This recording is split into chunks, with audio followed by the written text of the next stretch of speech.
আজকে তোমাদের সঙ্গে শেয়ার করব হালকা পাতলা একটা মাছের ঝোলের রেসিপি। এটা হচ্ছে মাগুর মাছ। মাগুর মাছ দিয়ে আলু আর পেঁপে দিয়ে সুন্দরভাবে একটা পাতলা মাছের ঝোলের রেসিপি তোমাদের সঙ্গে শেয়ার করছি। যেভাবে হঠাৎ গরম পড়ে গেছে, এই গরমে ঝাল কালিয়া রসা কিছুই কিন্তু খেতে ভাল লাগছে না। দুপুরে ভাতের সঙ্গে একটা পাতলা মাছের ঝোল হলে বাঙালির কিন্তু তাতেই সব থেকে তৃপ্তি। আজকে বাজার থেকে বেশ বড় সাইজের একটা মাগুর মাছ নিয়ে এসেছিল। সেই মাগুর মাছটাই একদম পাতলা পাতলা করে বানিয়েছিলাম ঝোল। দেখো, এরই মধ্যে কিন্তু মাছের ডিমও হয়ে গেছে। মাগুর মাছ যেহেতু আঁশবিহীন মাছ, আমার কিন্তু ভাজতে একটু ভয়ও করে, তাই একটু সর্ষের তেল, একটু নুন আর একটু হলুদ দিয়ে মাছটাকে মিনিট 5 মতো মাখিয়ে রেখে দিয়েছিলাম। মাগুর মাছের মধ্যে একটু সর্ষের তেল মাখিয়ে ভেজো, দেখবে মাছটা ফাটবে কম। এবার কড়াইয়ের ওপর 2 চামচ সর্ষের তেল গরম করে নিয়ে মাছগুলো ভেজে নিচ্ছি। যদিও জানি সর্ষের তেল মাখিয়েছি মাছটা ফাটবে কম, তবুও আমার না প্রচণ্ড ভয় লাগে মাগুর মাছ ভাজতে। তাই মাছগুলো দিই না, সঙ্গে সঙ্গে আমি ঢাকা দিয়ে দিয়েছিলাম। আর মাগুর মাছটা একটু শক্ত হয়, তাই একটু চাপা দিয়ে গ্যাসের ফ্লেমটাকে কমিয়ে কিন্তু মাছগুলো ভাজতে হবে, না হলে ভেতর থেকে কাঁচা থেকে যাবে। একটা পিঠ হয়ে গেলে আর একটা পিঠ সুন্দর করে উল্টে দিচ্ছি। মাগুর মাছের ঝোল আমরা তো জানি রুগী, বাচ্চা, বুড়ো, এমনকি মধ্যবয়স্ক আমরা যারা আছি তাদেরও কিন্তু খাওয়া শরীরের পক্ষে দারুণ উপকার। এই গরমে অন্যান্য মাছের থেকে না মনে হচ্ছে মাগুর মাছের পাতলা ঝোল যেটা আমরা সবারই পছন্দ হবে। এই আমি যেভাবে দেখাচ্ছি এইভাবে একবার এই হালকা পাতলা মাছের ঝোলটা বানিয়েও দেখো, দুপুরের খাওয়াটা কিন্তু একদম জমে যাবে। মাছটা তো ভাজা হয়ে গেল, এবার মাছটা তুলে নিচ্ছি। ওদিকে ঝোলের মধ্যে যে আলু আর পেঁপেটা দেবো সেটা কিন্তু আমি আগে থেকেই একটু সেদ্ধ করে নিয়েছি।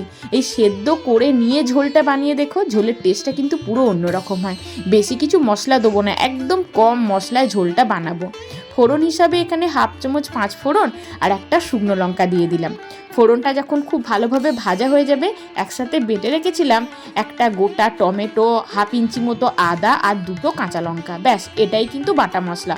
মশলাটা দিয়ে ভালো করে কষিয়ে নিতে হবে। টমেটোটা তোমরা পিস পিস করে দিতেই পারো, কিন্তু টমেটোটা যদি একটু বেটে দেওয়া হয় না, ঝোলের কালারটা কিন্তু বেশ ভালো আসবে। আদা টমেটো দুটোই যেহেতু কাঁচা ছিল, তাই কিছুক্ষণ ধরে মশলাটাকে কিন্তু কষিয়ে নিতে হবে, না হলে ঝোলের মধ্যে একটা কাঁচা গন্ধ বেরোবে। এখানে এবার 1 চামচ মতো নুন দিয়ে দিলাম। 1/2 চামচ হলুদ গুঁড়ো, 1/2 চামচ দিয়ে দেবো জিরে গুঁড়ো। এবার দিয়ে দেবো অল্প একটু কাশ্মীরি লঙ্কার গুঁড়ো। দেখো, দিয়ে খুব ভালো করে একবার মশলাটাকে কষিয়ে নেব।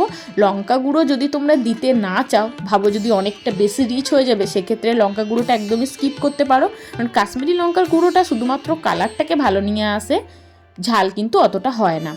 ভালো করে একটু মশলাটা ভালো করে কিন্তু কষিয়ে নিতে হবে, যাতে কাঁচা গন্ধটা না ছাড়ে। তারপর একসাথে সেদ্ধ করে রাখা আলু আর পেঁপেটা এবার দিয়ে দেব। বেশ ভালো করে মশলাটা কিন্তু কষিয়ে নিতে হবে, যাতে টমেটো আদা থেকে কোনো রকমই কাঁচা গন্ধ না বেরোয়। মশলাটা একদম লাল লাল করে কষানো হয়ে গেছে, উপর থেকে একদম যখন তেল ছেড়ে দেবে, তখন এবার সেদ্ধ করে রাখা সবজিগুলো।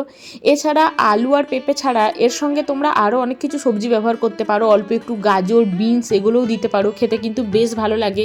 কিন্তু যেহেতু গরম, প্রচণ্ড গরম পড়ে গেছে, খুব বেশি সবজি ভালো লাগছে না, শুধুমাত্র আলু আর পেঁপে দিয়ে একদম হালকা পাতলা ঝোলটা বানাও, খেতে কিন্তু আরও সুন্দর হবে। ব্যাস, ভালোভাবে মশলা কষিয়ে নিয়েছি। এবার সেদ্ধ করে নেওয়া আলু আর পেঁপেটা দিয়ে দিলাম। আলুগুলো একটু ভাঙা ভাঙা হয়ে গেছে, কোনো ব্যাপার নেই, হালকা করে একটু খুন্তি দিয়ে নাড়াচাড়া করে নিতে হবে, যেহেতু কোনোটাই তো কাঁচা নেই সবজি, দুটোই নুন দিয়ে সেদ্ধ করা আছে। খুব বেশিক্ষণ কষানোরও দরকার নেই, যেহেতু মশলা বেশিক্ষণ ধরে আমরা কষিয়ে নিয়েছি। পরিমাণ মতো জল দিয়ে দেবো, দিতে হবে অবশ্যই গরম জল। ঝোলের জন্য এবার দিয়ে দিচ্ছি গরম জল। আলুগুলো যেহেতু একটু ভাঙা ভাঙা হয়ে থাকে না, ঝোলের যে গ্রেভিটা হয় সেটা কিন্তু খেতে দুর্দান্ত লাগে। বেশ কিছুটা পরিমাণ এখানে গরম জল দিয়ে দিলাম। নুন যদি প্রয়োজন হয় এই সময় কিন্তু অবশ্যই নুনটা চেক করে তোমরা দিয়ে দিও। পেঁপেগুলো কিন্তু একদমই গোটা গোটা আছে, আলুগুলো হালকা একটু ভেঙে গেছে। এখানে আরও 1/2 চামচ মতো নুন অ্যাড করে দিলাম। ঝোল দেখো এবার টকবক করে ফুটে গেছে, তখন ভেজে রাখা মাছগুলো এবার দিয়ে দিচ্ছি। মাছ দিয়ে কিন্তু বেশিক্ষণ একটু ফুটিয়ে নিতে হবে, কারণ মাছগুলো তো একটু শক্ত হয়, মাগুর মাছ সচরাচর একটু শক্ত হয়। তাই মাছ দিয়ে গ্যাসের ফ্লেমটা হাই করে মিনিট 5 মধ্যে একটু ফুটিয়ে নেব। সবশেষে 3-4টে মতো চেরা কাঁচা লঙ্কা আর অল্প একটু ধনে পাতা দেবো, তাহলে এই ঝোলের টেস্টটা কিন্তু দ্বিগুণ হয়ে যাবে। কি, এই গরমে এরম একটা পাতলা মাছের ঝোল দুপুরে ভাতের সঙ্গে বানাবে ভাবছো? অবশ্যই এইভাবে একবার বানিয়ে দেখো। আর আমাকে কমেন্ট সেকশনে জানিও তোমাদের এই মাছের ঝোলের রেসিপিটা কেমন লাগলো। আমি যে পদ্ধতিতে বানিয়েছি মাগুর মাছ ছাড়াও এই রেসিপিটা তোমরা রুই, কাতলা, চারা, পোনা সব কিছু মাছ দিয়ে বানাতে পারবে। প্রসেসটা কিন্তু সেম থাকবে। আমার মাগুর মাছের ঝোল একদম রেডি। চলো এবার গরম গরম দুপুরে ভাতের সঙ্গে সার্ভ করে দেবো। এরকম হালকা পাতলা একটা ঝোল থাকলে দুপুরের খাওয়াটা কিন্তু একদম জমে যাবে। রেসিপিটা কেমন লাগলো অবশ্যই জানাবে। ভালো লাগলে লাইক করে দেবে, ফ্রেন্ডস ফ্যামিলির সঙ্গে শেয়ার করবে। আর যদি আমার কাছে অন্য কোনো রেসিপি দেখার আবদার থাকে প্লিজ একটা কমেন্ট করে আমাকে জানাবে, আমি কী ধরনের রেসিপি আপলোড করব। সবাই খুব ভালো থেকো, সুস্থ থেকো। দেখা হবে আবার একটা অন্য কোনো ভিডিও নিয়ে। Tata, bye bye.